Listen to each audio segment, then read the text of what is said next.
All right, so hello everyone, and thank you for being here. My name is Paul D'Ambrosio, and I teach Chinese philosophy at East China Normal University, where the 四海为学 Collaborative Learning Project is based. I want to welcome you tonight to our 26th event.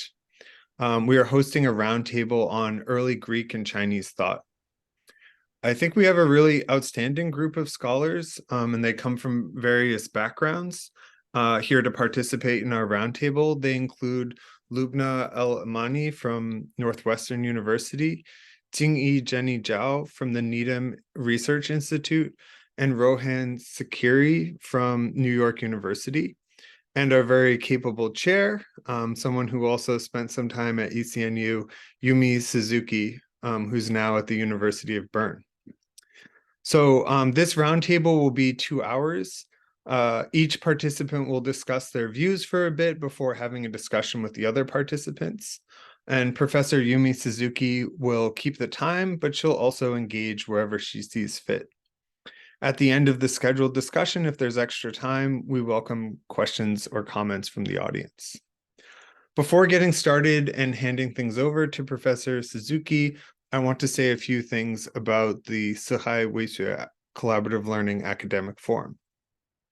The 四海为学 Collaborative Learning Project hopes to distinguish itself from some of the less productive conventional practices we sometimes find in contemporary academia.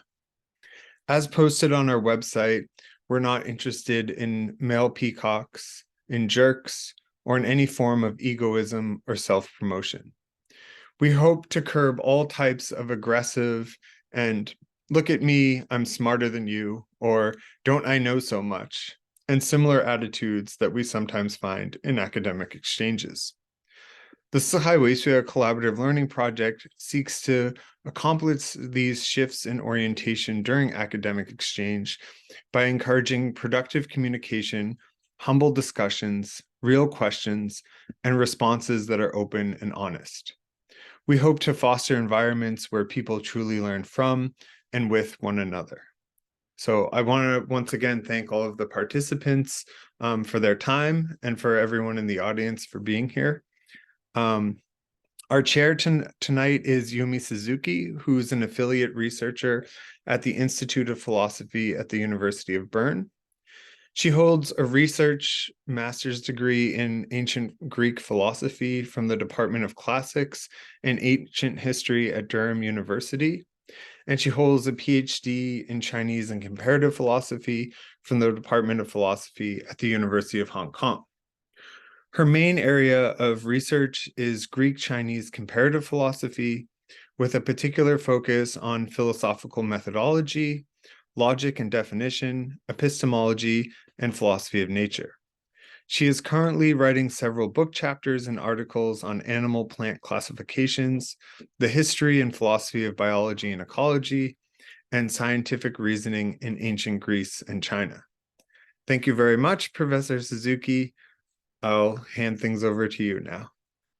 Thank you so much for the wonderful introduction, and it's always great joy and honor to join this ECNU's collaborative learning project led by Professor Paul Ambrosio. This kind of thing to continue for a long time, it really requires hard work and effort. So I really respect and appreciate him. So let me introduce our first discussion.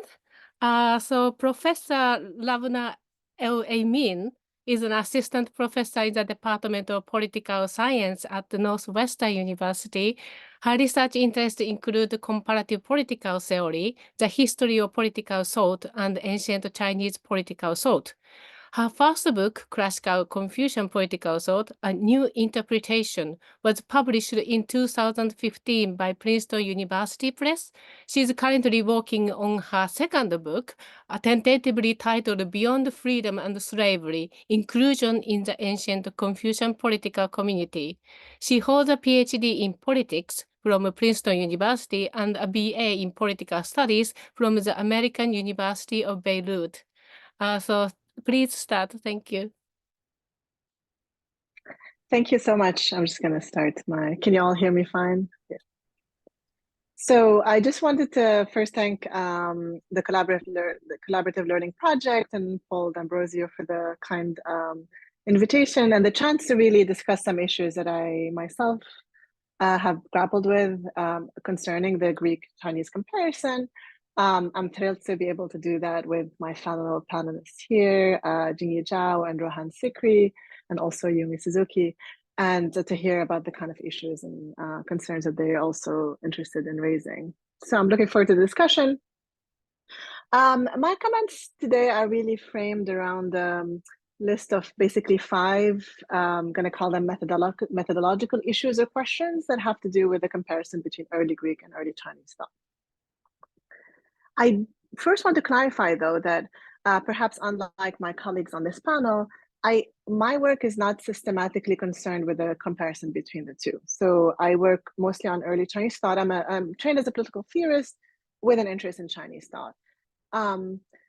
But in fact, and this is where I want to start my first point, what I want to say is that the comparison with the Greeks, whether one does it explicitly or implicitly, is inevitable for someone who does, like me, political theory applied to early China. And so this is going to be my first comment. So basically what I want to say here is that there's a sense in which concepts, the category we use in political theory, the problems we grapple with, the questions we raise in political theory and political science more generally, have been shaped in significant ways by a certain received account about the early Greeks. The early Greeks have been central to the stories we tell in political science, political theory. So we even get the idea that philosophy or the love of learning comes to us from the Greeks. Politics itself, in this relationship to the polis, comes to us from the Greeks. This is what we learn and learn, sometimes teach in some of the intro to political science and intro to political theory courses. And also in political theory, ancient political theory, or sometimes called classical political theory, continues to be associated almost exclusively with the early Greeks in my discipline, again, in political theory, even though there has been much more engagement with non-Western thought. So the engagement, the introduction of non-Western thought into political theory has mostly been at the level of sort of modern contemporary political thought. And for some reason, there's not much about sort of introducing non-Western thought from the sort of pre-modern, particularly ancient period. Now, I'm going to throw my hunch here about why that is, and sort of, I'm not sure that's true, and I would love to hear thoughts about that. My hunch is that this has something to do with I think there's probably a generally declining interest in the classics and in ancient, anything pre-modern really, more generally. And so to the extent that there's a less interest in new studies of the classics, including the Greek classics, there's less willingness to take up the study of non-Western classics, including the Chinese.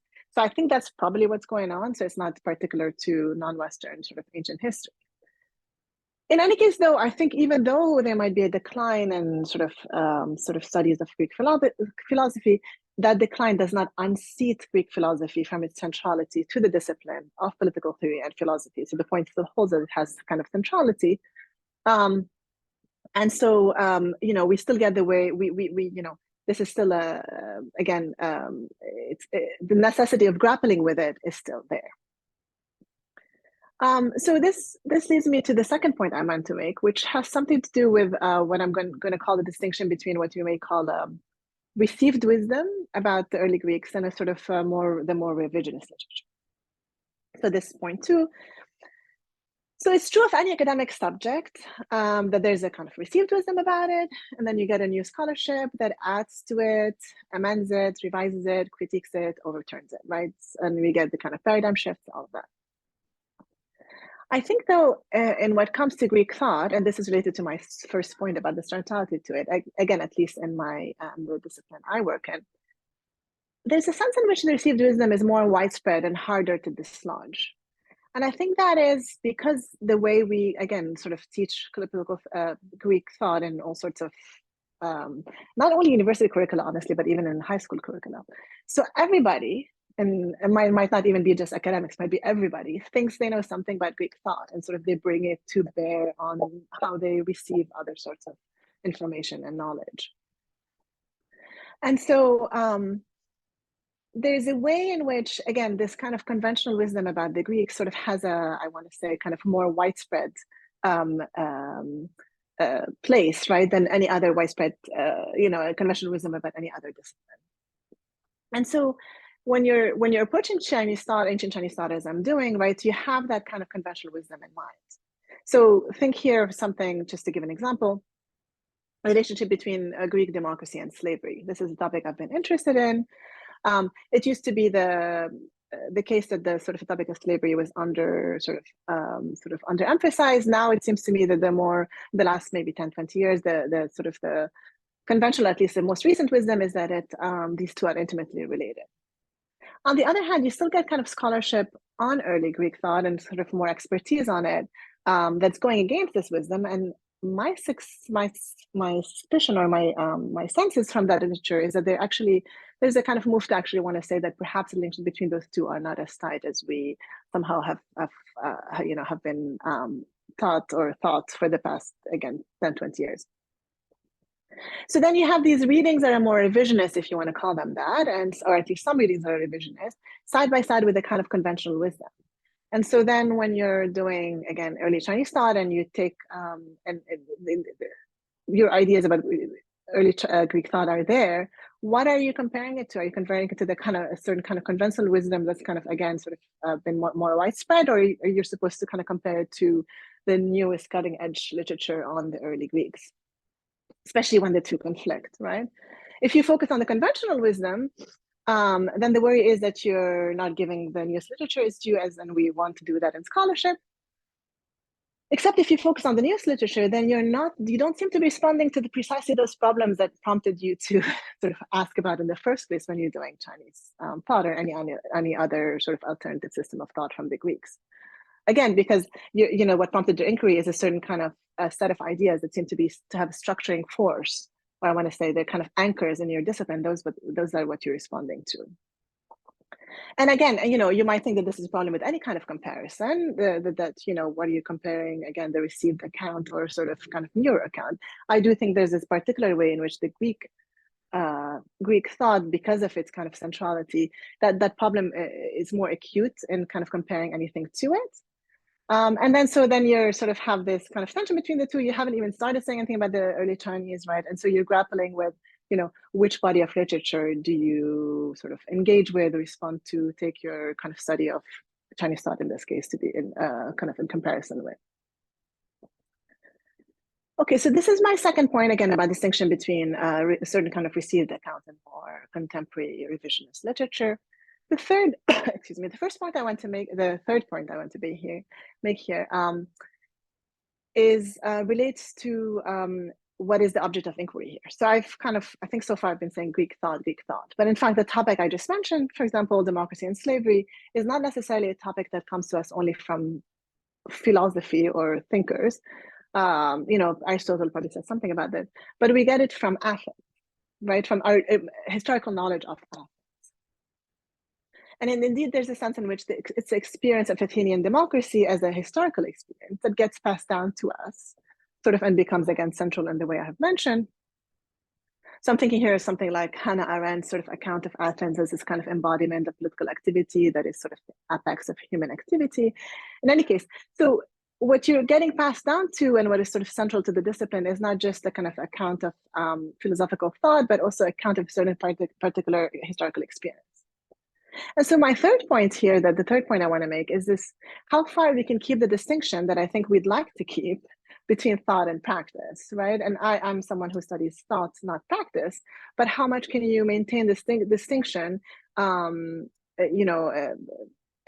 much it's possible to expect that distinction can be completely maintained.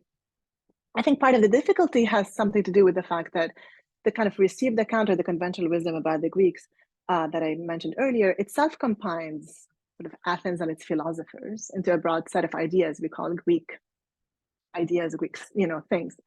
But I wonder here whether it's something less related to the Greek thought and more related to sort of the ancient world, which is, that much of our knowledge about the ancient world comes from ancient texts. I'm sure someone's going to disagree with this, but I think that's probably true. And so that, the question that is, at least to my mind, I often wonder is how much of this is equally true for early China, early Greek? Is there kind of an availability of non-textual archaeological evidence, is that availability more or less in either of those places? And can we access sort of truth, can we make a separation between reality and thought kind of more easily for either of those places? And can we make that separation in general at all? And how do we deal with that tension, basically, is the point I'm raising.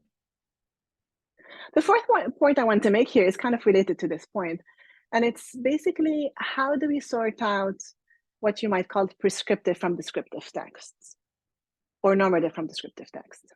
So you can single out the philosophers and take Socrates and Plato and Aristotle. Confucius mentioned Xunzi on the other, and then say, okay, these are the people we know clearly are sort of, they're explicitly interested in evaluating and improving the world around them. They're not just describing it. We can kind of say this of sure, with certainty, and so we can talk about them. That's fine.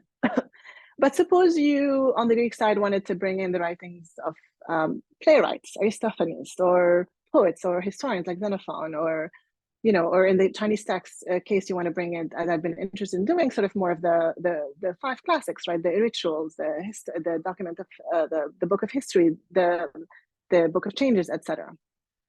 Are these texts prescriptive or descriptive, right? And how do we sort of sort out their status? And to the extent that we don't think they're giving just an account of reality, there must be a prescriptive element there, but how do we kind of sort it out? Now, in a sense, this is kind of perhaps easiest to do in the texts that have the commentarial traditions attached to them. So if you think about the Chuntio, the Spring and Autumn Annals, right, there's you get the Zuozhuan, which is clearly trying to kind of annotate and evaluate the sort of kind of give a normative account of those, the chronicles that are giving it to us in the Chuntio. But I think, there's similar things with the I Ching. But more generally, I think there's a question here about, again, sorting out these texts, but again, to bring it to the point about the comparison, is there issue between the two, again, what we can think of kind of more philosophical and like, more descriptive, if you may, or, is that relationship sort of different? There's something about the way these texts are in the Greek thought that, allows us to sort them out in a way that's different from from early China or not? And so how do you think about, again, that distinction in the comparison between the two traditions? And finally, my last point here, this connects to the point I just made about the Chinese, about the commentaries. So basically, the last question I want to sort of ask is, can we compare weakened Chinese thought outside of China, outside the Chinese tradition's commentarial tradition?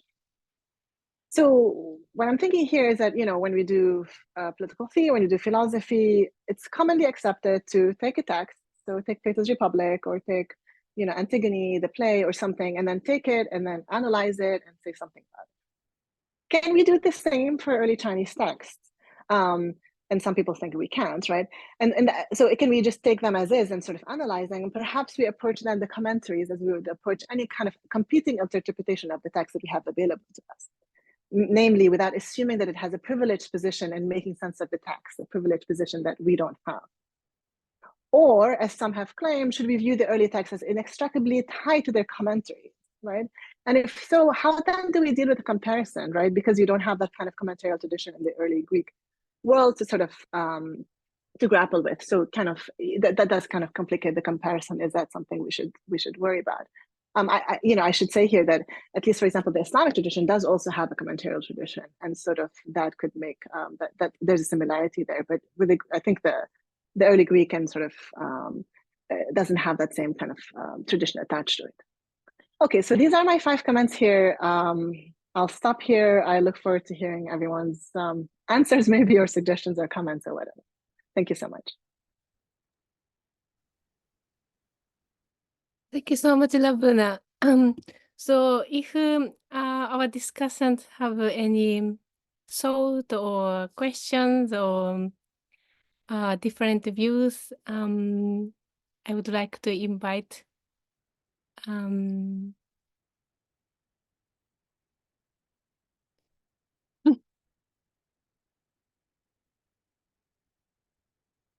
Jenny, do you want to go first?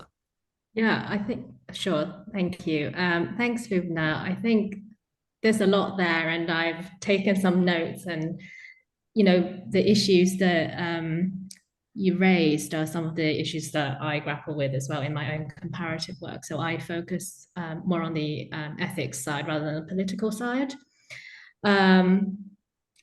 So I'm quite interested in one of the first questions that you mentioned in terms of what to choose for comparison. I think so you know, the comparanda themselves, how we reach decision about what to compare with what.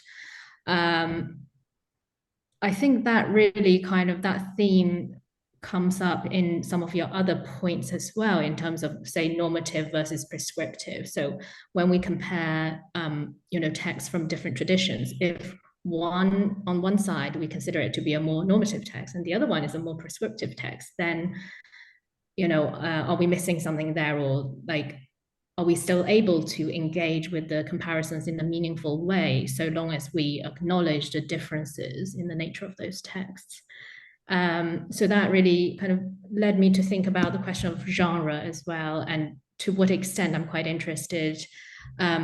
You acknowledge those issues in your own forthcoming work as well. So if it's a kind of more general book on political thought, a comparative one, then how much of the kind of background and the context and the kind of intellectual traditions and the socio-political questions do you raise when comparing? Because there's the issue of kind of not distracting from the arguments themselves, like the arguments that you're making, but at the same time wanting to make sure that you know, you're showing awareness that you are aware of these issues, and you want your reader to know that these issues exist. So I'm quite interested, kind of from an author's point of view, how you choose to navigate those difficulties. I'm sure it's a question that for people who are working in comparative studies, we all have to deal with in some way.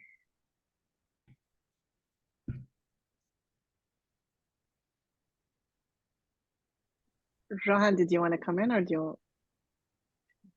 did you want to say something, or should I? Maybe you should respond. My question is, or the thought I had is a little bit similar. I guess let me just add to that I mean, I'm interested in the distinction that you made towards the end between thought and practice. I mean, I think it's tied very much to, you know, the other distinctions you're making between, say, the conventional wisdom and that we receive, that is somehow kind of inescapable, at least as a starting point, and what you were calling the revisionist scholarship. I think that, I mean, I'd just like to hear more about the distinction, because there's a way in which, to Jenny's point, our identification of the comparanda can change in quite a dramatic way, you know, if we sort of think of that distinction as not so distinct, as you know, always kind of hyphenated, always conjoined, especially if you are going to go the route of your starting point, your baseline is going to be something like, well, yes, we have what you were describing as the prescriptive traditions of Plato, for instance, and Aristotle, but that's in the context of the historical phenomenon of Athens.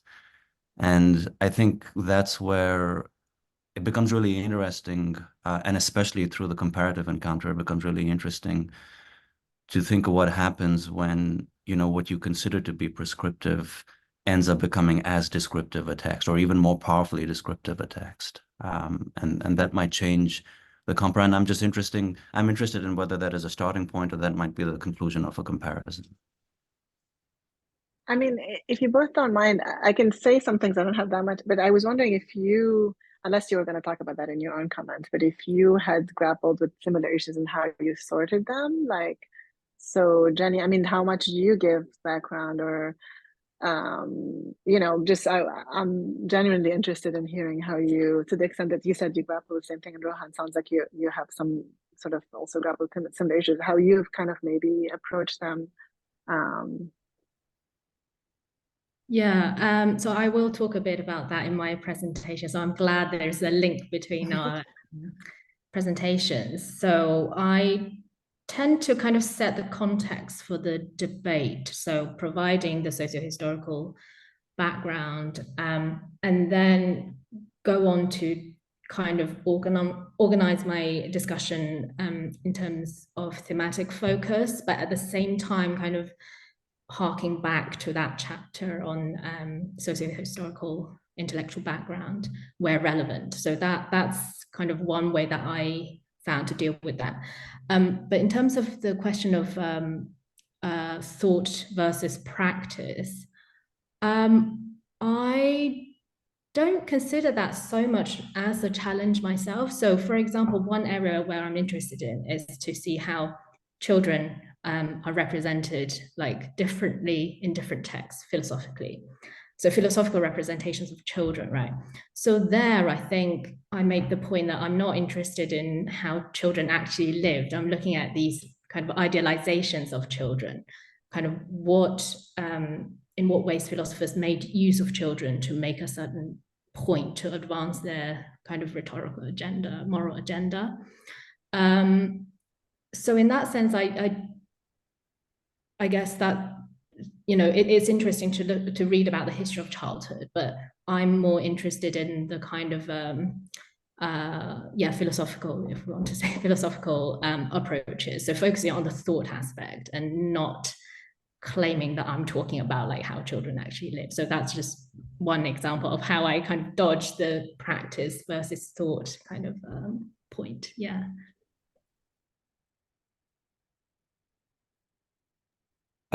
I guess I will be also talking about similar sort of issues. So there are, it's great that our presentations are all going to have a link.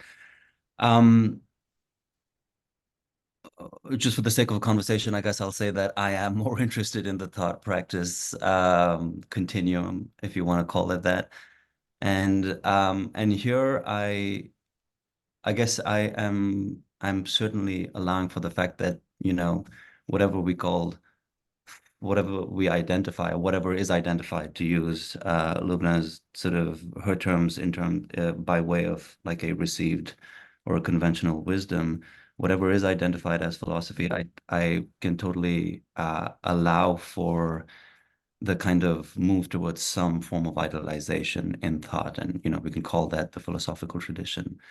But for me, what is always very meaningful, and I think that this is a particular sort of this is that kind of comparative third space where, you know, the outcome of bringing these two comparanda together can always demonstrate how a thought is a practice, and that puts certain it brings to light certain really interesting things that might have been missed by the conventional, you know, traditions that we have. And so, you know, some of my work has been focused on thinking of philosophy as sort of inextricable in both classical China and Greece from the medical traditions.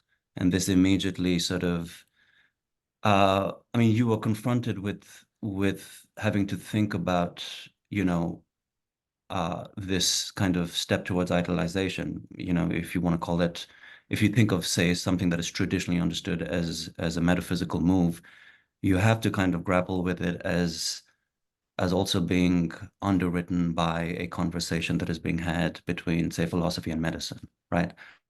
And what does that do to like an ideal concept? And those are the things that sort of I'm interested in. I think that can really come out better through comparison.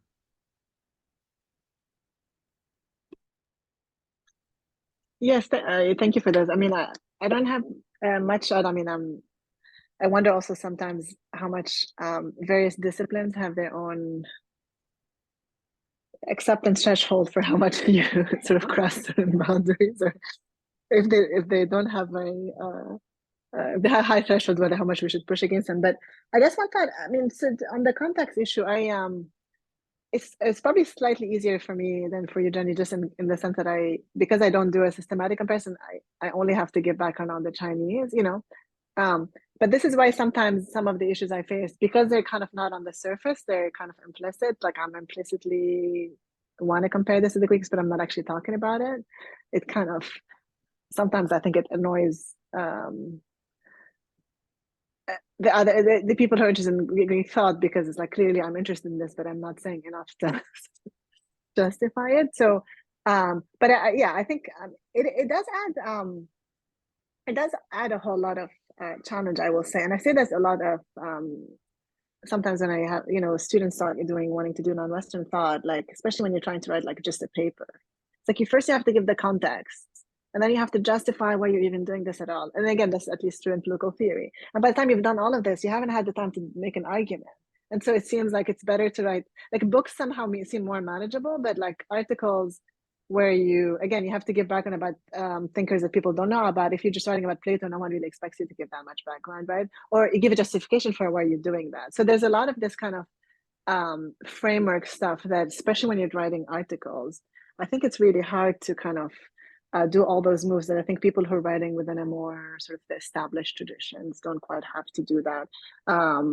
It's probably getting better to the extent that we are kind of getting more familiar with Chinese thought or other traditions, but I think there's still a bit of that. And again, I think that's a challenge that I think, people writing in on different traditions might not, or on the Western tradition don't really face. And Rohan, I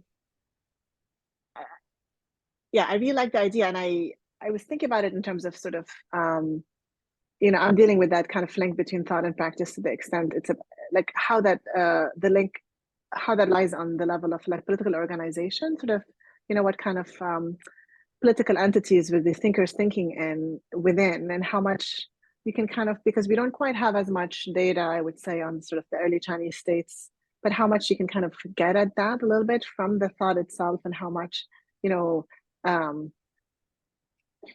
can we really just draw this line between saying, okay, this is just historical reality and these are just thinkers saying things, like there's a continuing there that is actually interesting to exploit, and sort of viewing these actors as kind of engage in a particular politics of their time that you can kind of get at, and not just saying that a philosopher is sort of separated from the politics around them. And so I do think this kind of, again, comes back to at least to my mind, to the question about, how much, as I said, like, it seems to me that we have maybe a lot of information about early Greek states and sort of lots of like legal codes and all of that, that we don't have sort of pre-Qin period in China. So it's hard to kind of sort out the politics and the actual sort of, or hard to kind of, have enough information to kind of link that. But then precisely, to come back to your point, it seems like then not viewing these thinkers as completely separated from that space, but in fact viewing them as kind of participants in a certain way might kind of get around that problem. And sort of, I take your point to kind of be saying like, we shouldn't be so stuck up on this distinction, right? And in fact, it would be fruitful to kind of view that link as itself being productive and thinking about either, I don't know if you want to say this is true of the ancient world, or just true generally of doing any kind of study of thinkers in the world in which they operate. Thank you. Thank you so much, Labuna. And I think probably we want to continue discussion. If some Jenny or Rohan have something you want to say now, please say. And if not, we can do the rest at the end of our presentation. Okay, thank you so much. It was fascinating. It's so interesting, especially thinking about you're working on politics, because it looks like practice and theory and prescriptive thing and descriptive thing. It's very controversial. So gave us a lot of fruits of thought and also clarifies the methodological issues very well. Thank you so much. So our next discussant is Professor Jingyi Jenny Zhao, who's BA She holds BA and MPhil and PhD degrees from the Faculty of Classics at the University of Cambridge. She is currently ISF Academy Senior Research Fellow at the Needham Research Institute and Needham Research Fellow at Clare University of Cambridge. Her research takes a comparative perspective on the philosophical tradition of ancient Greece and early China, with a special interest in the emotions, moral education, and the philosophical representation of childhood. She is the author of numerous articles and contributor and co-editor of well-known ancient Greece and China Compared, published from Cambridge University Press in 2018. Her book Aristotle and Shunzi on Shame, Moral Education, and the Good Life is due to be published by Oxford University Press in May 2024. It is currently available on pre-order. So thank you so much, Jenny. Please start. Thanks very much, Yumi. Let me share my PowerPoint. Now that COVID is far behind, I'm a bit out of touch with screen share and everything, so just bear with me. Right.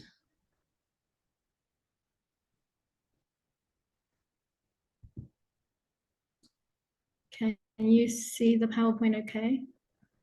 We are waiting. Oh, hang on. Why is it in the bar? Sorry. I'm not sure what happened there. Just 1 second. Take your time. Yeah. Let me try again. Oh yeah, that one. Is it working this time? Yes, Okay, yes, working. yeah. Thank you. All right. Phew. Okay. Yeah, thank you, Yumi, for chairing the session, and thank you very much to Paul for inviting me as well. It's really great to have this opportunity to talk about comparative studies of Greek and Chinese thought.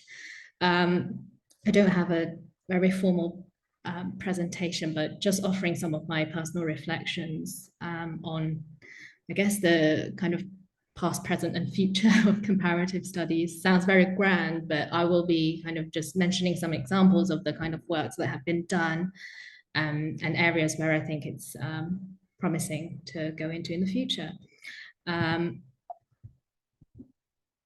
Yeah, so I'll just, given that I think today's audience has a number of students who are interested in comparative studies, I think I'll just offer a very brief overview of some of the recent developments in the area.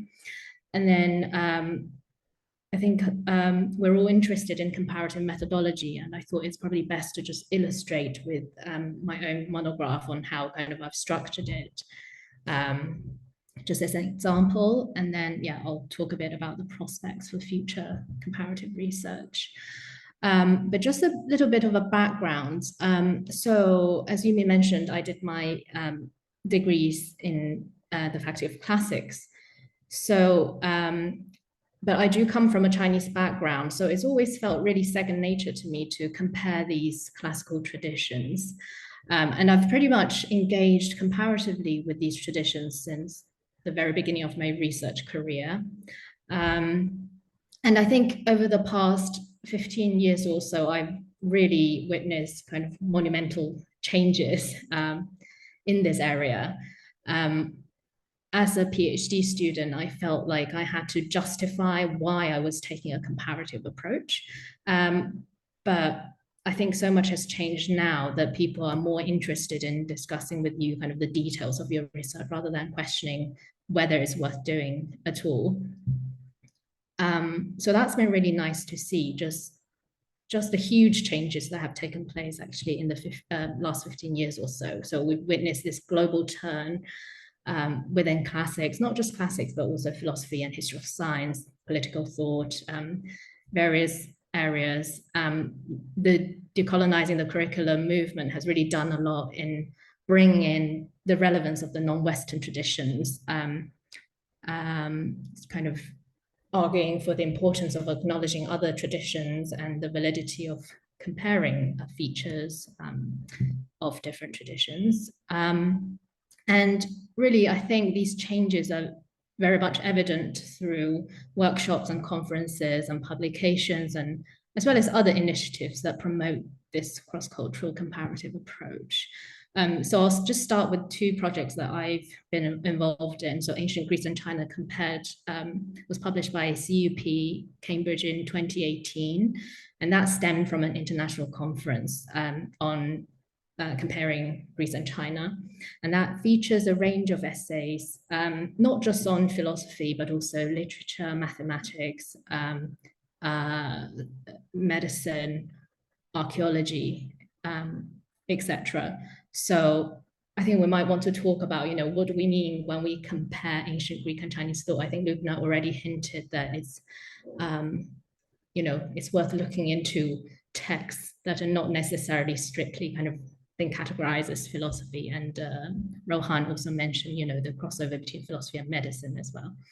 And After Wisdom is a collaborative work that's published about a year ago by Brill, and that stemmed from this wisdom literature summer school that was a part of the larger Globalizing Classic Summer School at the University of Humboldt University in 2015. So I found it really useful to talk to other people who are interested in comparative studies, in comparative methodology, scholars who came from different backgrounds, and basically everyone got along very well and decided to just do a volume together. So that was the fruit of that convention.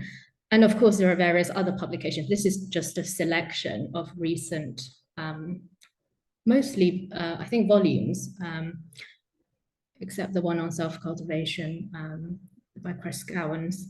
And as we can see, there are two on emotions, even in the last 2 years. The one on the right, In the Mind, in the Body, in the World, is due to come out very soon as well.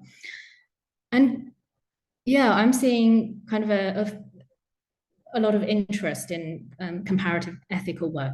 Definitely that's been kind of dominating the scene somewhat, but I think in the future we're going to see kind of a much wider range of comparative topics and approaches.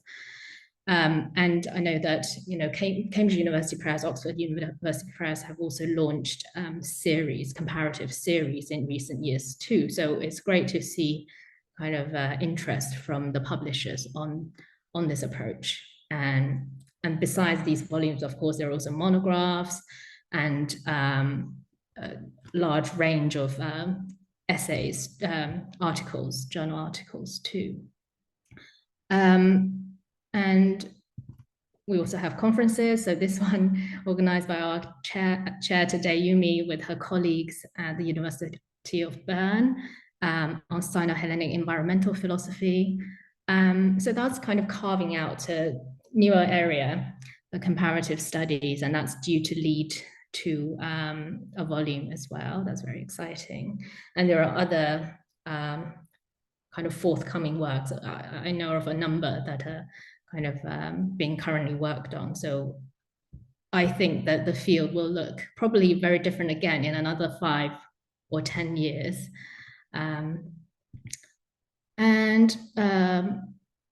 So about, I think last year, the Center of Greek and Chinese Ancient Civilizations was set up in Greece and in China. And that's led to a satellite of events, academic events and summer schools. So I'm just naming 2 examples. Patterns of Evil in Greece and China held in the University of Patras last year, and the summer school, I think in Delphi on Seas of Virtue as well. And I think summer schools are really a great way to bring together students and early career scholars who might otherwise not have had the opportunity to engage comparatively, to meet other like-minded people, just to get a taster of what it's about. I think that's great in terms of looking ahead and kind of fostering this interest. So I am currently in Hong Kong at the ISF Academy. So it's interesting to see this interest in comparative studies also filtering into school level. So the school I'm currently at, as you can see from this logo on the left, they're very much interested, kind of deeply rooted in classical Chinese values, right? So hi, if anyone from the school is coming on the roundtable tonight, because I told them that it might be interesting, because they also have a comparative philosophy program and comparative classics program, where they work for comparative philosophy, they work on a research essay. So it's really great to see younger people engaging with this kind of work. And I think for these students who are bilingual anyway, and who are studying Latin and Greek and classical Chinese, I think to them, the philosophical canon as such will be very different, given that they grew up in such a multicultural kind of environment. So their understanding of what counts as philosophy, what's worth studying, how they might do innovative work in philosophy in the future is probably going to be very different from someone who grew up studying just one tradition. And it's not just about teaching them to do just focus on research in the future, even if they don't decide to work on classics or philosophy. I think it's just a very useful skill to have as well. Like, I think comparative philosophy does raise many methodological questions at its core. Whatever stage, whatever kind of comparison you do, you have to think about what you're doing. There's a level of self-reflection there. So yeah, I thought I'd just kind of give a whirlwind tour of my book, probably the shortest ever book talk, just so you can have a look. Sorry, the letters are a bit small. So you can have a look at how I've structured this study. Yeah, I mean, I think traditionally people have tended to opt for the Analects as a point of comparison with Aristotle. I think in recent years, there's been so much interest in the Xunzi, and Aristotle and Xunzi are often seen together as a pair, and that's partly due to the kind of the form of philosophical discourse. So Xunzi's form of discourse has been compared to like the treatise form of Aristotle. However, I think that's kind of overlooking also some of the differences between them. So again, that brings up some of the issues we've touched on genre. What kind of texts are we dealing with? We're talking about bodies of text, so it doesn't make sense to compare, say, Xunzi with one work of Aristotle in this context. I think it's interesting to look at, say, for the purpose of this one, the Nicomachean Ethics, the rhetoric, the politics. They all help to get a more comprehensive understanding of what role shame plays in Aristotle's philosophy.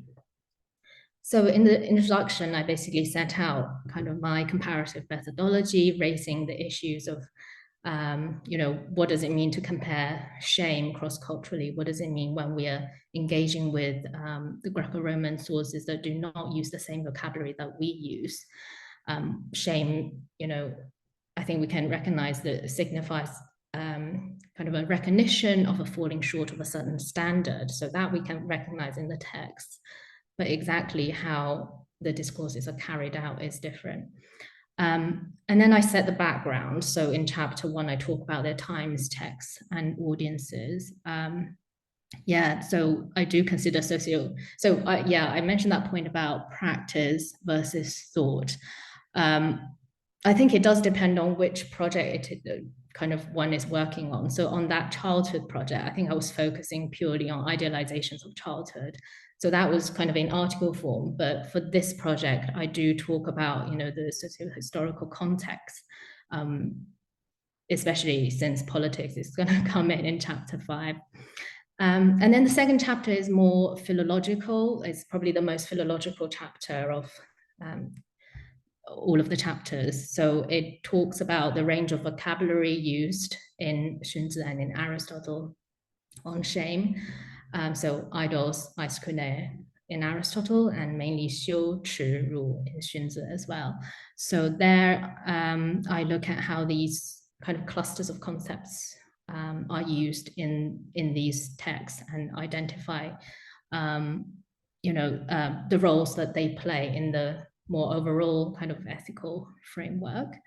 But that one is more philologically focused because I think after the historical background, it is important to just really do a lot of the kind of close textual reading to look at exactly what terms we mean. Like, it's no use just to say, okay, some say shame is a virtue, some others say shame is not a virtue, but what exactly are the words, are the terms used in the Greek and Chinese texts? The third chapter focuses on the idea of human nature and the social basis for communities, and that's because Aristotle and Xunzi both have quite a lot to say about human nature, what how humans should have a certain purpose, and how humans are different from animals, from other living things, and shame really kind of plays a part in identifying having shame. By virtue of having shame, one identifies herself as a human being, and because for both philosophers, humans are social animals. They live in communities. It is very important that they have this sense of shame, because it very much is not just about one's own internal kind of evaluations of oneself. That's one aspect, but it's very much also about how one responds to others' opinions, right? So that very question of kind of the internal versus the external, internal reflections and external judgments is going to be quite important for this. And that takes me to number 4, because these philosophers see humans as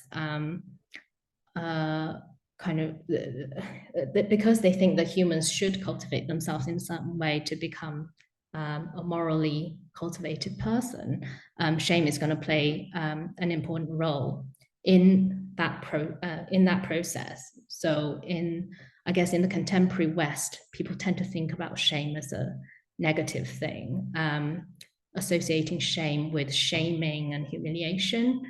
But actually there is quite a lot about kind of how one should identify different, for example, in the Xunzi, like different kinds of shame, right? And disgrace, what you should be ashamed about and what you shouldn't be ashamed about. So that's idea of self-reflection also plays a part, so that one is highly kind of aware of a certain standard that one should fulfill.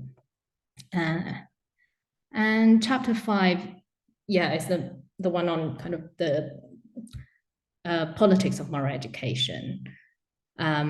So I think what's interesting for both philosophers is that kind of individual moral lives have significant implications for the state, for the wider community, for the wider society. So there I explain, the role that shame plays in social cohesion in both cases. And then in the epilogue, I kind of go over the debate again about the so-called shame cultures and guilt cultures, and basically arguing against, simplistic, polarized understandings of these societies. Just using this one example to show that it's irresponsible. It doesn't make sense to label kind of ancient Greek society and Chinese society as a shame culture. And that very kind of distinction between shame and guilt is very much blurred. And having this comparative approach, using these ancient Chinese and Greek concepts to think about what shame might mean. So kind of getting out of that shame versus guilt polarity actually is very useful. So yeah, the book should be out next month. And hopefully there will be more opportunities to talk about this topic later. But now I just come on to the third section, like the last section where I wanted to talk about the practice of philosophy itself. So here I'm quoting Geoffrey Lloyd's words. to talk about, the question of the validity of attaching the label philosopher to Chinese thinkers is secondary to the task of analyzing in detail how they saw the aims and purposes of their activities and investigations, the goals they set themselves, and the methods they thought appropriate to achieving them. I very much agree with that. And I think it is important when we're doing comparative work to kind of step back a little bit. That goes back to the question about socio-historical context, looking at the nature of the text themselves, whether they're normative, prescriptive, or whether, it's easy to attach a label at all to these texts, to really assess what the nature of these texts and how philosophical form might influence. It's not just a matter of looking at the philosophical content, but also philosophical form. This book, How Plato Writes, was recently published by Malcolm Schofield, classicist in Cambridge, and that explores the variety of literary resources that Plato deploys to achieve his philosophical purposes. So Schofield thinks that understanding how Plato writes is crucial if we are to appreciate his philosophy. And I do think that many of the strategies could be applied to Chinese and to comparative philosophy as well. So basically, not just looking at the content, but also the form and the very nature of philosophical practice. So the second bullet point is the article that I wrote on the Chinese Lao Tzu and Heraclitus, looking at how they represent children in unconventional ways to further their rhetorical agenda and construct their authority.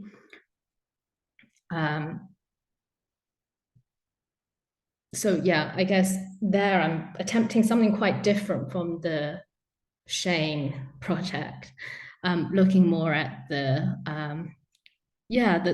context of persuasion, although that does play a part in that one too, but this one, it takes a sharper focus. And I think, for the field, in terms of the future direction, there are so many areas that are worth exploring in the comparative context. So I've named a few examples, like the role of myths and storytelling, playfulness and the use of humor or irony. I know people have also been working on, aside from what's said, what's not said in a particular context, and how was philosophy practiced as a way of life and seen as therapy. And I know Rohan has worked on, the therapeutic nature of certain texts. And it's also worth thinking about a wider range of comparanda. So Paul Golden, in a recent article, kind of warns against jumping to Plato and Aristotle as kind of the comparanda, as the obvious choices for comparanda, but thinking more widely, he mentioned Stoicism. And I think people have been comparing Stoicism with like Taoist ideas, but, also Confucianism and Stoicism. And crossing boundaries between philosophy and medicine, philosophy and literature. I think these are all areas worth thinking about. So not having a narrowed conception of what philosophy is, but more kind of looking at what is said and how it is done too. I think that in itself is interesting. And I know that Yumi has done really interesting work on definitions in Greek and Chinese philosophy. And that, again, I think is really promising because it allows us to see, examine the roles that definitions play, what counts as definitions, why they should matter. So I think these are all very interesting areas. And I'm really looking forward to seeing what's going to come out in the next few years. I think this is going to still experience a boom of some sort. Yeah. So yeah, thanks for listening. Thank you so much, Jenny, to have a very clear, broader view about what have been done for the comparative study, and also for the specific to your research. I found that the focus on shame is really, really interesting because it's kind of natural thing I can see, but sometimes my 11-month-old son is a little bit ashamed by something, failing to do something, but also it's very, very social emotion too, and how they might use the emotion, this specific emotion for political purpose and so on. I found it so interesting and complicated. So thank you so much. So I want to invite other discussant for comment or any thought or relevance to your research or very simple question, because Jenny is working for specific ancient Greek and Hellenistic comparative study very long time. So I would like to invite you. I can start if that's okay, Loubna. Yes, thank you. I thank you, Jenny. We're really looking forward to your book. I mean, it's just the quick rundown you gave us. It's just remarkable the skills that you are marshaling to put this project together, because there's the socio-historical analysis, there's the philological, and I mean, you know, the table of contents set a high bar for comparative work. So I'm really looking forward to it. I guess maybe I can just ask you to say a little bit more towards on something that you were picking up on in the end with respect to comparative methodology in general. I mean, the article by Jeffrey Lloyd, I think is a great. I mean, I assign it to a lot of my students to read, because it makes a very compelling point about how, you know, to use his words, philosophy is a kind of discipline in the making, and what that means is that it's just impossible to be able to identify a definition in antiquity. I mean, it is in its, I guess, founding phases itself, it is a kind of, it's an endeavor underwritten by pluralism.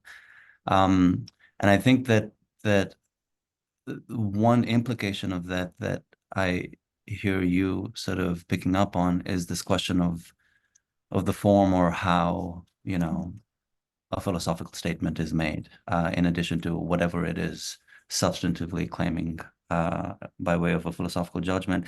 I'm just wondering if you can just say a little bit more about what that means for doing comparative work, because I'll ask the question specifically like this.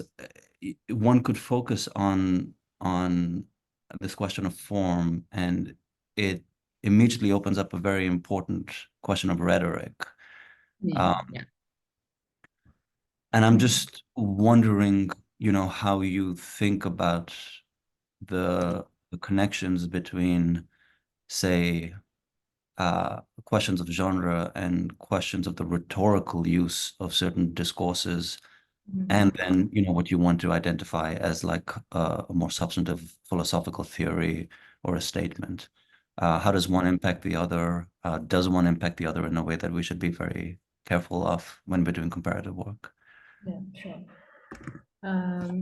Yeah, thanks for that comment. And thanks for the encouragement on the book too.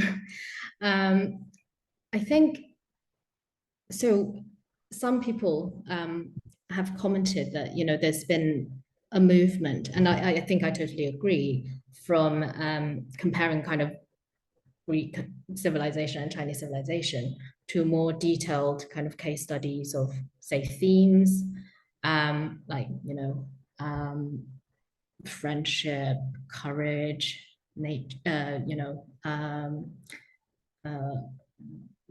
singling out one virtue, or, you know, taking a slightly more narrow approach. And now I think we're entering into a stage where we're doing even more detailed comparisons. So I think rhetoric is a good example to do that. So I see that as the feature of a text. So we're not looking at, yeah, I think probably at the same time we are looking at what's being said as well as how it is done. And when you mention rhetoric, I immediately think about kind of the context of persuasion. So to understand the rhetorical significance, we need to think about who these texts are addressing.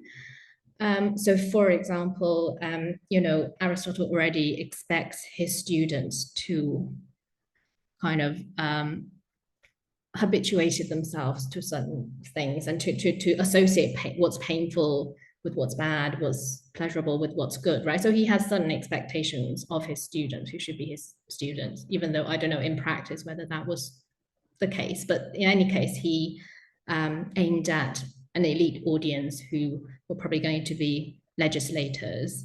So, on the topic of shame, how it's going to play a role in maintaining social cohesion is going to be important. And at the same time, we're looking at different texts in Aristotle. So in the rhetoric, for example, he treats emotions in a different way from how he treats emotions in the Nicomachean Ethics. So there, I think it's really useful to associate, the ways in which he's doing philosophy or discussing emotions with the nature of the very text. That's why I mentioned that it's useful to compare not just kind of one work of Aristotle in this case, but to acknowledge the different works in which shame is discussed. Yeah, and in terms of the context of persuasion, I think for Xunzi, it's a different kind of story because he's aiming to persuade, ministers, rulers to adopt his views. So political still, but I think he is just persuading. He doesn't have expectations of what his students should already be like in terms of their moral disposition. That's why I see the students are taking on a more kind of admonitory tone. So warning against sort of saying that, you shouldn't be shameless, whereas shamelessness doesn't get much treatment in Aristotle. And Aristotle is, of course, kind of very idealistic in saying, say, young people should use shame is useful to young people in correcting them, whereas when you're morally mature, like you don't need shame at all. It's not a virtue as such. It's just what some scholars have called, what Miles Bernard has called a semi-virtue. So I think all those issues are worth thinking about in this project in terms of who these philosophers are persuading, and even in terms of rhetoric, how they make use or do not make use of definitions, how they treat emotions, whether it's like they're going to say, like Aristotle, now I'm going to talk about the emotions and talk about the context in which you might feel this emotion, or whether it's the case of Xunzi where kind of he doesn't define what qing is, right? Well, he does say a number of feelings, 谓之情, but it's not exhaustive, and it's not like he then goes on to talk about them one by one. So all of these are, to me, interesting features of those texts that make the comparison worthwhile. So again, not just what's being said, like what role does shame play in moral education, in social cohesion, but also how the philosophers address these issues. So not just the answers offered, but what kind of questions are raised. Sorry, that's quite a long-winded way of answering your question. I had a question too. I first wanted to congratulate you on the book, Jenny, and I'm also very much looking forward to it based on the what you told us about it. It looks fascinating. I mean, this question about the book and just generally, and it's something I also grapple with, so I mean, it's more in the spirit of like, how do you answer this kind of question? Like, did the topic come up to you from reading Xunzi or reading Aristotle, the topic of shame? Because I get sometimes the kind of thought of like people like, are you imposing on the Chinese text some question that you get from the Greek, and again, I find these things kind of almost impossible to answer, but I wonder if you've thought about it, if you've gotten this question. Is it something that really you can say, okay, I've thought about this reading both of these texts, or is it something more prominent than one that made you think of the other? Or I don't know if you have something to say about this stuff. Yeah, that's interesting. You know, the book has been so long in the making that I don't actually remember. But I think how it happened is that I think I was quite interested in the idea of shame first, and like with kind of, yeah, as what some might call like as a bridge or a placeholder term. And then as a matter of identifying, you know, what's said in which text. And I know that there are already so many kind of Aristotelians already have so many commonalities, say about human nature, expectations of human moral progress, ideas about humans as social beings. Like they're strikingly similar in so many aspects that I kind of wanted to go beyond some of the more superficial similarities and look more in detail at how they expound their theories. Yeah, and I think, you know, every comparative project is different in that way. So sometimes it's quite useful, I find, to start from a commonly accepted kind of generalization and then to kind of challenge that generalization. So like, you know, is China a shame culture? Is Greece a shame culture? There's already quite a lot of a discussion kind of separately about that, but I kind of wanted to bring the two together. And I know that, you know, scholars such as Eric Hutton has, I think, tried to kind of start from the Chinese side rather than the more commonly adopted practice of starting on the Greek side. I think he's presented on like, you know, is there filial piety in Plato, right? So kind of a provocative title, but that really gets you to think. Yeah, so in essence, I think every project is different. So how much historical context one gives is very much dependent also on what the aims of that particular exercise is. Yeah. Okay, thank you so much for wonderful presentation, also wonderful discussion on it and on comparative study. I'm learning a lot really. So we are going to the third and very important discussion. So Professor Rohan Sikri works on ancient Greek and classical Chinese philosophical text with primary interest in comparative methodology, the broader intersection of philosophy and medicine in antiquity, and on several other themes that highlight the wider cultural contestation that better situate our understanding of philosophical text. Some of the topics he has written on include philosophical therapy in the works of Plato and early Taoism, classical diagnosis of philosophy as a sickness, the philosophical understanding and appraisal of the experience of travel in antiquity, and the philosophical conception of wonder in Greek and Chinese text. Rohan is currently visiting clinical professor at the Department of Liberal Studies at New York University, where he will begin as a clinical associate professor in fall 2024. So, floor is yours, Rohan. Thank you. So I have some slides that I'm going to share. Let me see if I can. I also haven't done this in a while since COVID, and so I'm a bit rusty with technology, but let's try. Do you see this? Okay. All right. So my remarks are going to be, I'm going to read them out. So I'm sorry, I'm going to change the form a little bit of our conversation, which has been really wonderful. But it just allows me to organize my thoughts better. And then we can come back to a sort of more free-flowing conversation. So thank you to Paul for the invitation, and thank you to my co-panelists, Loubna, Jenny, Yumi, and all the participants for the conversation. So I'd like to share some thoughts on how we might reconsider what the parameters are that one works with as a comparative philosopher, and more importantly, what the goals of a comparison can be. I say can as opposed to should because I am offering neither a normative model nor one that is comprehensive in any sense that might solve the problem or the challenge of comparison through an analytic framework.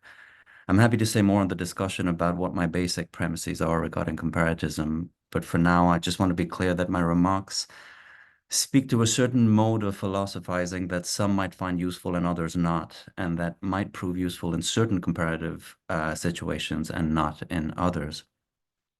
Specifically, I want to translate comparative philosophy through an anthropological exercise in which what we consider to be a classical philosophical problem, text, or tradition cannot be decoupled from a broader cultural milieu from which these texts and traditions derive their essential philosophical qualities. My focus here is not on cultural contextualization or not merely on issues of context, but rather on establishing the cultural quality of what constitutes a philosophical problem and an exercise.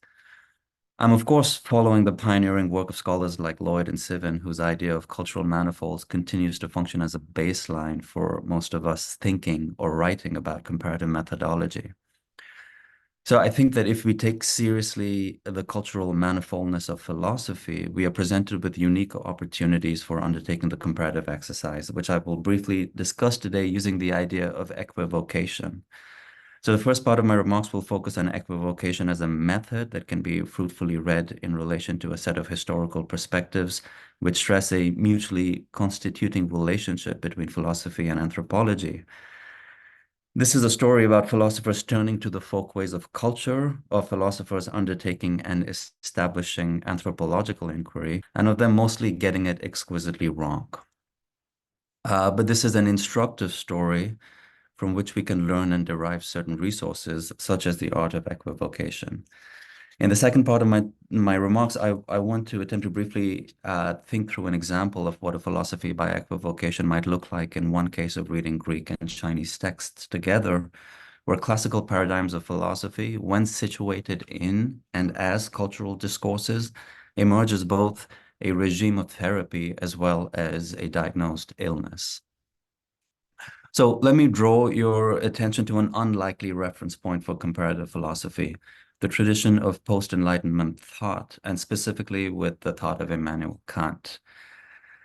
I say this is an unlikely reference point because Kant and several subsequent philosophers working in the same tradition like Hegel, Herder, Fichte, and others are not customarily thought of as comparative philosophers, and I think with good reason.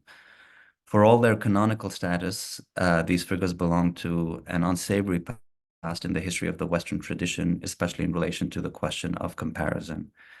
Their aggressively Eurocentric and in some cases overtly racist views about the Orient are well documented. One could arguably defend Kant and Herder as the most measured of the lot, but this would hardly imply paying them any compliments if these are the kinds of statements to judge them by. In his Anthropology from a Pragmatic Point of View, for example, Kant chides the Spaniard for being incurious, culturally and scientifically backward, highly emotional, in some partly non-European, as he says. The measure here is supplied by the Chinese and Indians, who are rendered primarily through high emotions instead of measured reason, and who are incapable of abstract and therefore philosophical concepts, overriding features of, as Kant says, all Oriental nations whose morals are based on appearance alone. Now, my concern here is not to enter the debates between the critics of this evidently problematic history and the defenders of tradition. Bracketing this dispute, I want to draw your attention instead to what I consider to be, in fact, a radical moment, despite its failures, in the philosopher turning to culture as the space of philosophical inquiry. A space that by necessity brings into view the plurality of multiple folkways and lived traditions. The most promising successor, I think, to take up the anthropological question set forth by Kant is Ernst Cassirer, who establishes the tradition of philosophical anthropology on firm footing, and in all but expunging the Eurocentrism of his philosophical ancestors, appears to immediately open the space of philosophical analysis to the study not simply of culture, but to an intercultural understanding of philosophical problems. As he says in the logic of the cultural sciences, philosophical anthropology is capable of recognizing the legitimacy of every attempt to understand the world, every interpretation of the world that the human spirit is capable of, and of understanding them in their specificity. It is in this way that the problem of objectivity first becomes visible in its full scope, and taken in this sense, it encompasses not only the cosmos of nature, but also that of culture. Ultimately, however, philosophical anthropology, despite its evolution in the thought of Cassirer, never does succeed in escaping a very European bias for the civilizing process. This is plain to see in Kant's anthropology, where cultures of the Orient are demoted according to a metric of reason and freedom which they do not share. And the pluralism of Cassirer's refined philosophical anthropology is similarly undercut by a civilizational bias, such that all cultural forms, as he states in his famous essay on man, work toward a common end. And it thus becomes the task of philosophy to, quote, ascertain the ideal orientation of each cultural form by providing a universal synthetic view. The space of culture, in other words, is an ideal space for these thinkers, a space that continually makes progress under the telos of a civilizational ethos and identity. Now, this suggests that we should leave philosophical anthropology behind, and it is unsurprising that the many volumes being published today on methods of comparative philosophy steer clear of the history I have briefly sketched. Yet, I want to suggest that there are resources for the comparative philosopher that remain in the intersections of philosophy and anthropology, resources that become available if we turn to an interdisciplinary approach that adapts the advances that have been made in the fields of cultural and symbolic anthropology, where there has been far greater discussion and a deeper understanding of the complicated history of anthropology's birth as a discipline. In the interest of time, let me just directly refer to the Brazilian anthropologist Viveiros de Castro, who in his work on Amerindian perspectivism essentially reverses the teleological approach of traditional philosophical anthropology and describes the encounter with another culture not in civilizational terms, but through the method of what he calls controlled equivocation.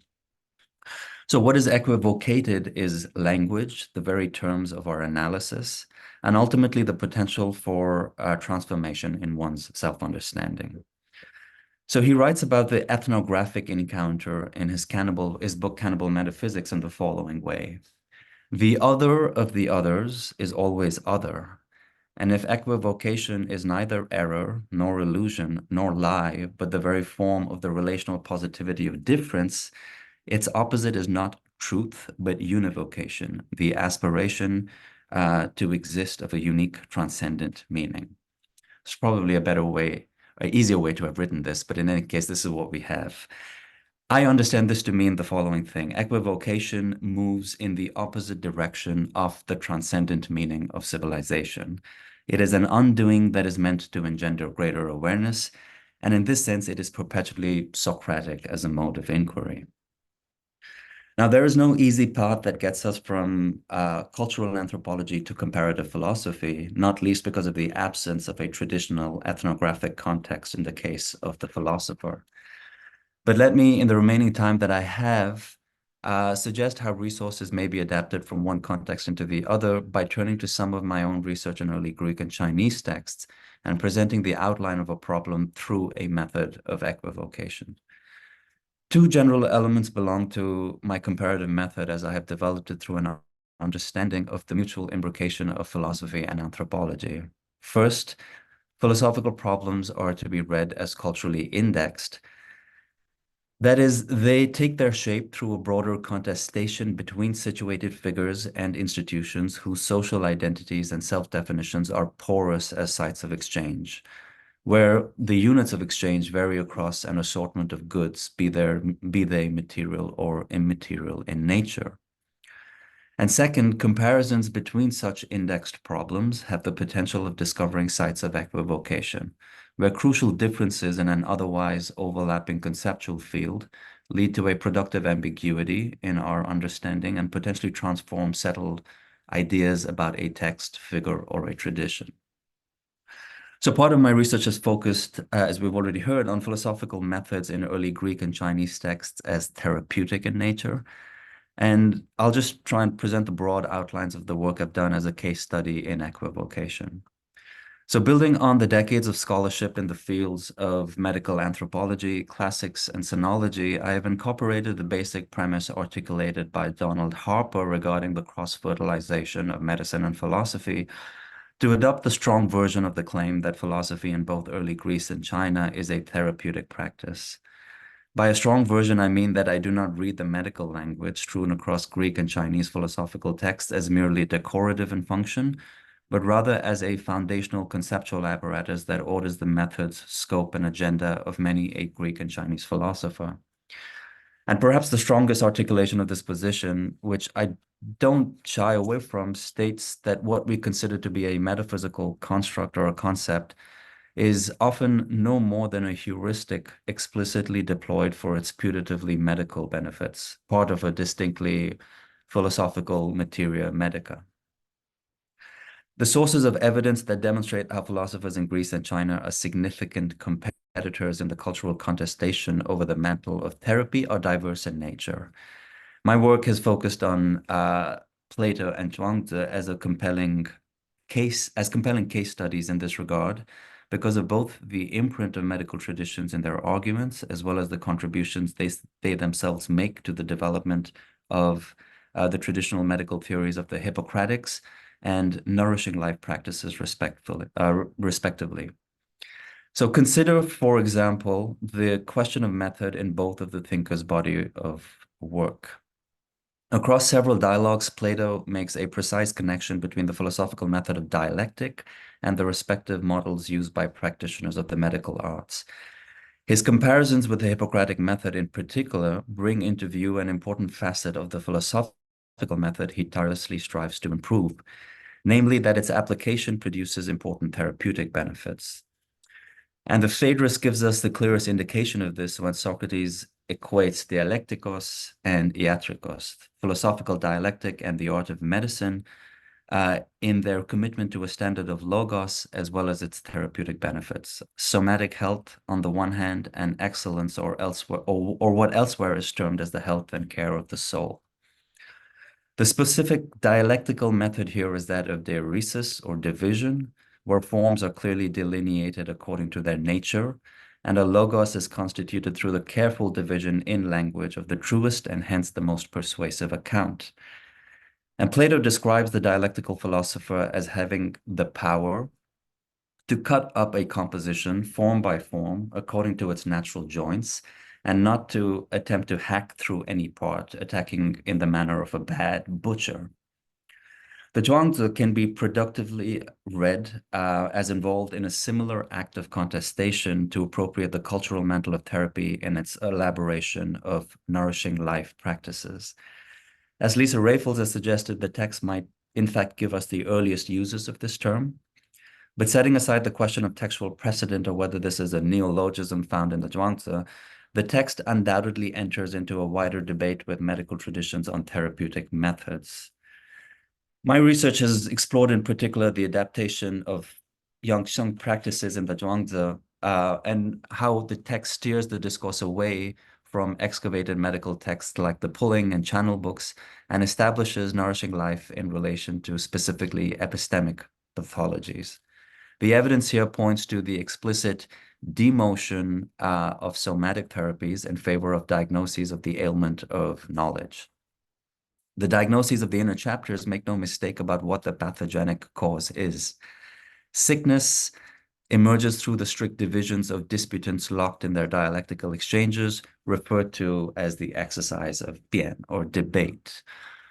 Now, while we are offered specific therapeutic recipes that are to be included under the Zhuangzi's program of nourishing life, recipes like sitting and forgetting and the fasting of the heart, the first explicit citation of Yangsheng is in the parable of the butcher, where his art of cutting serves as an antidote to the fixed dichotomous divisions of philosophical debate. If sages are to categorize and just go along with things, as the text says, a nourishing regimen of this is offered in the uncoerced, playful, wandering blade of the butcher. So we have, to conclude, two paradigms of philosophical method that are ostensibly similar given their participation in an adaptation of a broader medical culture. The similarities become especially startling given the near identical choice of the metaphor of the butcher to explain how one can approach questions of knowledge so as to care for the soul or nourish one's life. But it would be a hasty conclusion to suggest that Plato and Zhuangzi are somehow involved in the same endeavor. The comparative exercise, in fact, marks a critical site of equivocation when we read one therapeutic paradigm in light of another. I'll briefly state what exactly is being equivocated and how this might be of use to the comparativist. It is the method of division or diaresis for Plato that replicates similar, but in fact better therapeutic outcomes than the traditional administering of Hippocratic diagnoses. This therapeutic dialectic is one that divides along a formal schema, anatomically rendered through the cut along the fixed nodes of the joints. Zhuangzi's therapeutic regimen is one that diagnoses such cuts to be instead pathogenic in nature, productive of epistemic disease, and curable through a practice that is anatomically rendered through the play of the blade in the infinite options made available by the space within the joints. So what is deemed therapeutic in one case appears to fit the diagnosis of a pathology in another. That this is a productive equivocation is to be seen in the opportunities for further inquiry it opens up, having established philosophy as both therapeutic and pathological. I have suggested, for example, that the comparison points further in the direction of understanding philosophical activity as potentially pathogenic, not only in early Taoist texts, but in fact in the Greek context as well, where the mania, the mania, the eros, the eye disease that often constitutes the grammar of love or love sickness that sets the philosopher apart must be read seriously as an impediment to health. I'll end here. Thank you. Thank you so much, Rohan. It's really very, very interesting details of actual comparison, and it's also related to the kind of like how we should understand what they are doing and by doing philosophy. So it's really I was amazed by what you said now. If any thought or a comment or question to what Rohan has been doing, I'd like to invite our discussants. I had a quick question, and thank you. This was actually fascinating. This is bringing together lots of things that I've never thought about. So I was wondering how much the argument is meant to be specific to either the ancient world or to China and Greece or to philosophy. I mean, can you say this of all philosophical endeavors that they had that therapeutic dimension? I mean, how much is this, how much do you mean this argument to be sort of specific to a particular world, or is this an argument, that it can travel across sort of traditions and time periods? Thanks. That, I've actually, so the project is to answer your question quickly, the what I'm doing here is very much sort of granular and related to the texts and the traditions of antiquity that I'm working on, and specifically, taking up from within the discipline of philosophy the insights which I think are really, really important that have been made by medical anthropologists, by sonologists and classicists who've been taking a broader approach, generally speaking, to the question of disciplinarity in the ancient world. And I'm sort of trying to focus all of those insights as a person who has been trained in philosophy and who works in the discipline. Having said that, I think that you are pointing to what I find a very interesting question, what I think is a really important question about, philosophy as a therapeutic practice, as the idea sustains through history. An idea that I think, of course, witnesses modulations through the history of ideas in different traditions. I think one could arguably make the claim that it is an idea that is quite distant in terms of our current disciplinary mindset. I mean, it seems to have gotten an uptake recently. But, you know, if you study, or at least the reception of, say, the Western canon does not emphasize this, you know, to go back to your helpful sort of discussion of the sort of conventional wisdoms that we have or that we work with. Just to give you a quick sense of how I got interested in reading sort of classical texts, and how I specifically, you know, gravitated towards this particular set of topics.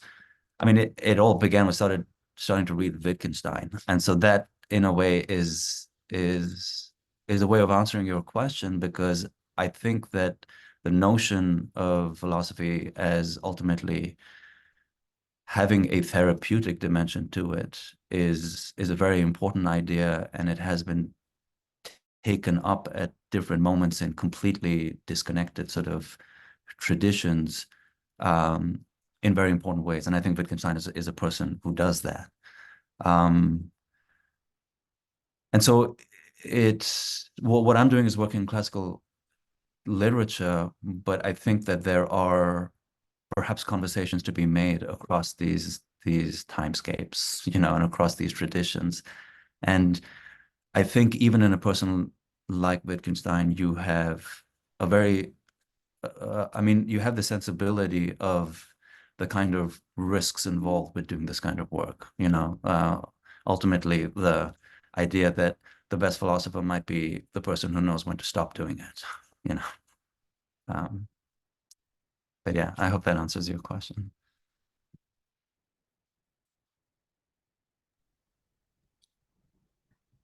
Thanks so much, Rohan. Yeah, I thought that comparison is quite ingenious, actually, the two examples. And that made me think about, allegory, using allegory as a point of comparison as well. Again, tapping into that idea of comparing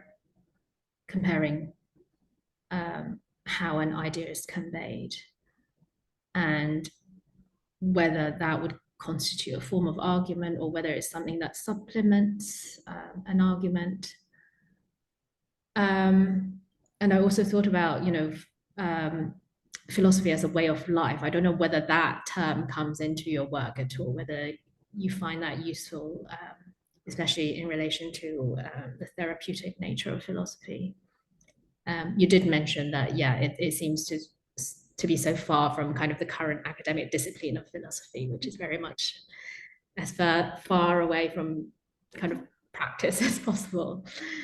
So I think recently I've gotten more interested in the idea of philosophy as a way of life. I think, probably anybody working on ancient ethical ideas is something to take into account. This comparison, not just between ancient civilizations, but also how we do philosophy today. Sorry, that's a very broad comment. Yeah, no, thank you. I mean, I think, well, let me first speak to this notion of philosophy as a way of life. I mean, absolutely, I think it underwrites, you know, whatever analysis that I am sort of involved with specifically. I mean, and I think that, you know, like you're saying, while it is an idea that remains far, generally speaking, to most, at least people working in the centers of our discipline, I think it is being taken up. It is being taken up unsurprisingly by a lot of people working in the classical traditions, and it's being taken up by comparativists. I think there is, though, a long-standing body of work that can be very helpful. You know, I mean, of course, Martha Nussbaum's work on philosophy as a way of life is very useful to me, and perhaps in relation to that kind of literature that has been around for a while, what I'm interested in is firstly to go back to a slightly earlier moment than where Nussbaum sort of places this tradition, you know, to take it further back from the sort of Hellenistic traditions and identify it in an early moment like Plato and even earlier than that. And I think the whole idea of, I mean, the construct of a way of life is useful to me through what I was describing today as this kind of anthropological space. It sort of animates all of the kinds of broader cultural intersections that can be, I think, fruitfully investigated in a variety of ways, right? So you could do it through studying the intersections of literature and philosophy, tragedy. I mean, that's very much forms the kind of analysis that somebody like Nussbaum is doing. And you could do it in the way that I'm sort of focusing on, which is to go into the kind of scientific domains to think about medicine. So that's the thoughts I have in relation to ways of life. I mean, to your point about the question of metaphor, methodologically speaking, I think these concept metaphors are immensely rich spaces precisely for what I'm calling, you know, or what has been called the cultural manifold. You know, I mean, I think what you find, or at least what I'm trying to do over here, is you have at least 3 institutions, disciplines, activities, practices. All of these words are useful over here to describe what is happening in the metaphor of the butcher, right? You have the literal carving up of an ox, the literal job description of a butcher, which we should not dismiss over here in terms of how it functions, and a lot has been written about this. But then what's interesting is that both of these thinkers appear to be, and of course I'm using Zhuangzi as a thinker over here just for the sake of argument, that you have a kind of convergence of these 2 other traditions that bear or are very useful in understanding these metaphors, the traditions of medicine and philosophy. And so ultimately I want to or my analysis sort of assumes that these aren't disciplines in the sense that we understand disciplinarity.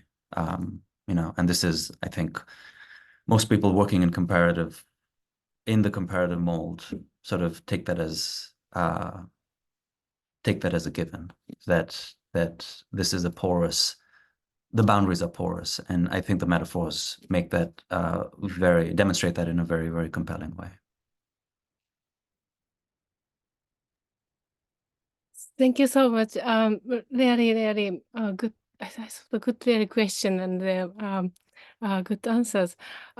So now, because this is a really invaluable opportunity for the audience, I would like to open the question and comment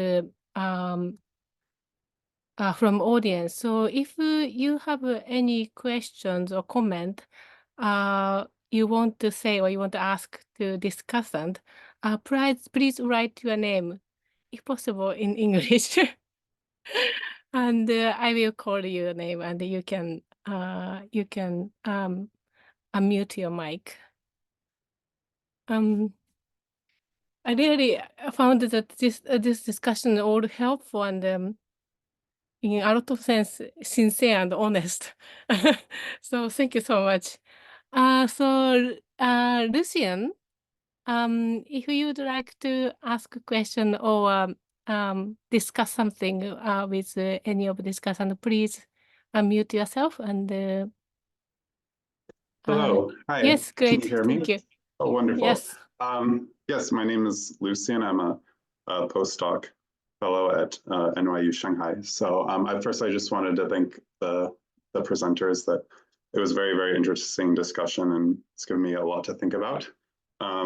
Especially, so I do comparative work, especially with ancient Chinese, well, Chinese and European tradition on like philosophy of the self and the human being. And I kind of just, one thing that's been going on my head recently is that, you know, when reading, for instance, like Confucius and Plato, one of the things that stands out to me most as like one of the most glaring discrepancies between these two thinkers is on issues of gender and sexuality, right? You know, so you have, you know, Confucius loves Yan Hui, but he doesn't want to make love to Yan Hui, right? But that's not necessarily the case with, you say, Socrates and Charmides, right? Like Plato is very explicit about this, that there's a sexual element here. And whenever Plato is talking about self-cultivation, especially like in the Symposium, there is this erotics that's wrapped up in it that you just don't get in, you know, Confucius. And then, of course, you know, Confucius is not really interested in women. He's not really talking about it. He's not teaching women. He's not discussing women. And, you know, we certainly don't get it as sort of that, you know, like something like what Plato does, where he says, you know, that Socrates' teacher on love was a woman, right? That seems to me almost unthinkable, right? For if Mencius was like, oh, the person that taught Confucius about Ren was a woman, like, right? This is just like, there's very different things that are happening here. And I'm just wondering if, you know, speaking on like cultural contexts and these kind of things, if any of you had any thoughts, or if there's anybody working on this, just because it seems to me when I'm looking at these texts that this is what pops out to me as very distinctive. So I don't know if there's anything that you're aware of, or that anything that you've written on or discussed that you could kind of talk about that. Thank you. Thank you, Lucian. I think this question is to open to all speakers. So if you have anything to say, you can say from your expertise. Please do so.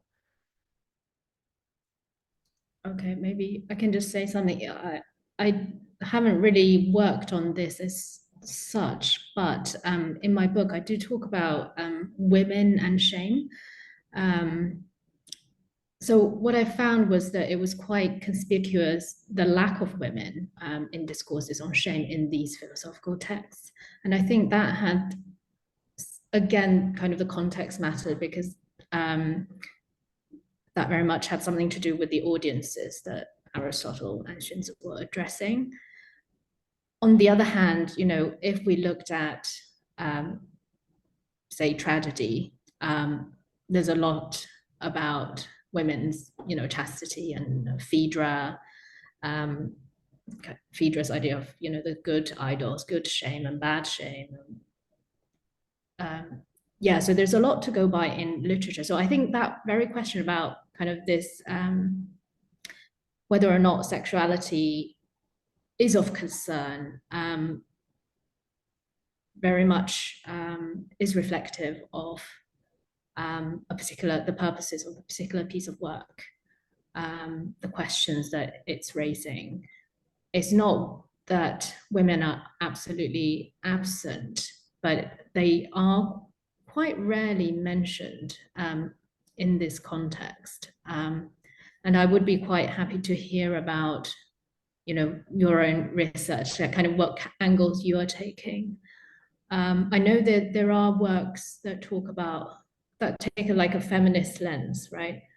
And that do look at the roles of women in kind of Confucian works. Not so much in Taoist works, I'm not sure. It's not something that I've done a lot of work in, but I would be interested in hearing more about how you are conducting research, especially if it's comparative, what angles you're taking. I don't know if other participants wanted to add to that. I can add a couple of things.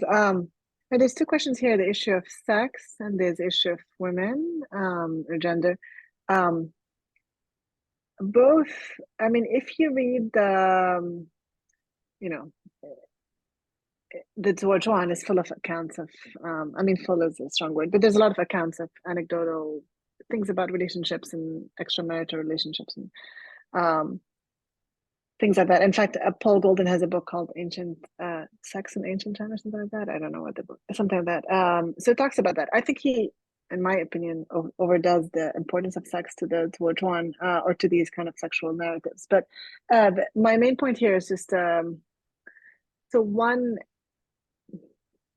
Yeah, there might be a different approach, but in these texts, and that's fine. But you might want to think outside of the kind of the philosophical text, I suppose. And I don't know how much I would do. How much I would do with the importance of women in, say, Plato and sort of Aristotle. I mean, yeah, they probably appear more than in the Analects or the mentioned in Shunda, but not that much. And again, then if you bring in other sorts of texts to the picture, I mean, if you read the the ritual text, there's a lot of discussion of women and their participation of ritual texts, and that's something I've written about. So it's just really hard to make too much of an absence in one particular text. I mean, it's very hard to make these comparisons in general. There's such a big topic and how to view about women, how to view about sex. But I would potentially kind of expand them a bit more just to see kind of get a bigger sense of what the issues that might be interesting them. I think there's a way in which some kind of a certain definition of what marriage and family is and how sort of sex figures in that might be different in both places, such that it raises different issues about kind of their concern with kind of certain kind of sexual relationships, for example. But yeah, it's not a completely formed point, except to say that I would just expand perhaps beyond those two sects just to kind of get a bigger view of I think there are differences, but like what those differences might amount to, as opposed to just being differences about one is interested in sex, one's not, has women, not one not.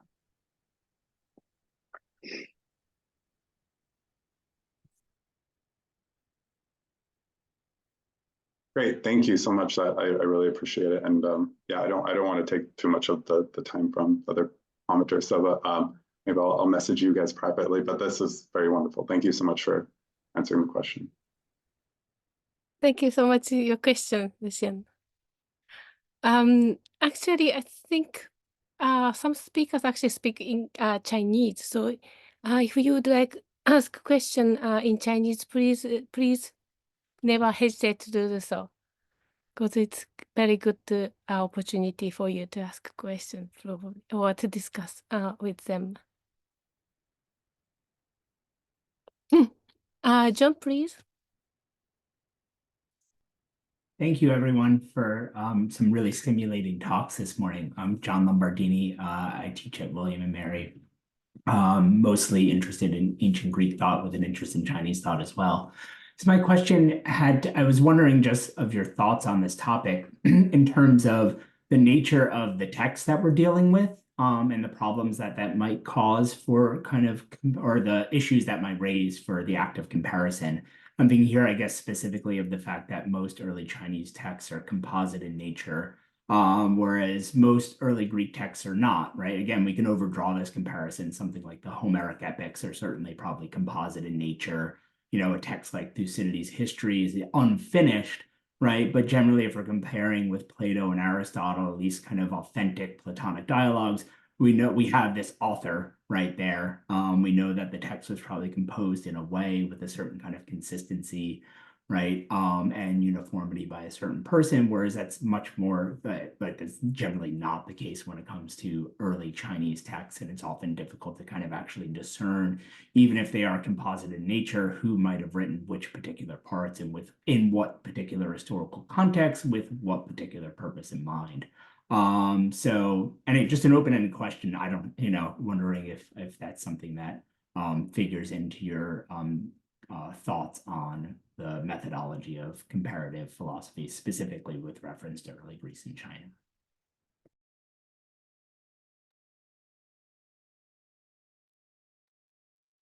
I mean, maybe I'll just respond, and I probably don't have I have more of a superficial response to that, but just to say that I think one just has to be that much more careful.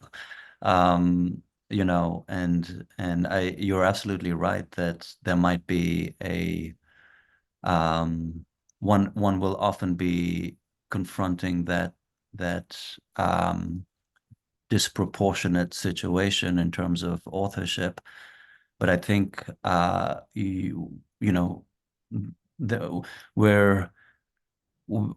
we have the benefit, or at least somebody like me, I rely on all the incredibly important work that has been done in order to clarify these questions of authorship, especially in the Chinese context, so that you don't make the mistake of, for example, considering the Zhuangzi as the product of Zhuangzi, as having some kind of integrity as a single author. And yeah, I mean, so I sort of approach that in terms of where I have to use a placeholder as an author, I will use it, but it will be carefully sort of identified with respect to a body of work, essentially. My approach is rather similar, really, and I, make a disclaimer that when I talk about the Xunzi, I'm referring to the text as a received text that has some overarching concerns, but obviously there are chapters that are more dubious in nature than others. And what I find interesting about this question is,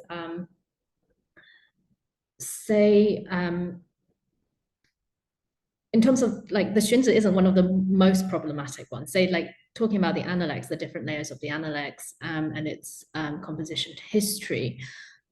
What I find interesting is the question of why the disciples or the disciples of disciples or whoever who compiled the analects didn't consider it problematic to include, say, possibly conflicting ideas, or say, in terms of the Zhuangzi, right? Sometimes people identify divergences of view, say, in terms of Zhuangzi's attitude to death, for example, like whether he considered transcendence possible. And if we are looking at the commentarial tradition as well as kind of how the texts were passed down in history and how they got brought together as a text, how they were edited, that brings up the interesting question of what we might consider to be inconsistencies probably didn't really matter so much to the compilers. They thought it worthwhile to put them all together in some way. So again, yeah, that kind of creates some kind of distance between us as kind of contemporary audiences and people who were doing that compilation work or who were editing it over the course of centuries, who might have had different priorities.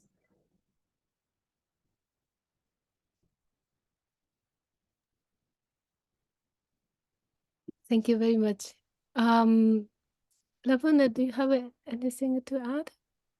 Not much. I mean, John is a good friend of mine, and actually we're hoping to write something on these issues because he has similar interests in both ancient Greek and ancient Chinese. So I'll have the chance to discuss more with him. But I will say that I guess it kind of links back to some of these issues that particularly Jenny was raising earlier, that also it raises questions of how to link this to sociopolitical context. I mean, John said it slightly sort of in his comment too. So it's both identifying an author, then there's contradictions in the text, as Jenny just said, but then also the issue of sort of then saying that this book is a response to this particular moment when it's hard to kind of place, is it the editors who edited under the Han who are the context, or is it the substance of the text? And I mean, my way out is like both Rohan and Jenny said, sort of to be as kind of explicit as possible about these things going on. I do think one can, I'm just careful saying this, but one can overdo some of the, meaning like, I don't know, John, you know better, but like probably some related issues might arise in the Greek text that we don't kind of focus that much on. And so I wonder whether, just kind of, be acknowledging some of these issues, but kind of having to move on to say something. Just, you have to take the text as a text and kind of say something about it. Otherwise it's kind of impossible if you're trying to do something more theoretical to kind of just take each part of it as being something else and try to place it all together. So, but yeah, it's something definitely that I've also sort of struggled with. And so just to quickly add to that, I think even if we're looking at texts by allegedly the same author, we can still identify inconsistencies, right? So like within Aristotle and within Plato, and that in itself is quite interesting.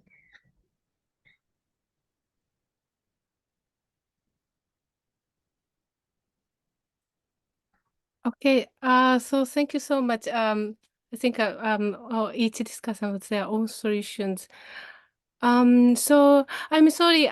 Here is a Tinjun Lee's question here, but we now came to the time, so we have to finish. Tinjun, if you have a specific person you want to ask this question, please do not hesitate to write to one of the discussants. And thank you so much for your question. I'm really sorry I couldn't include this, and I will pass now to the poll.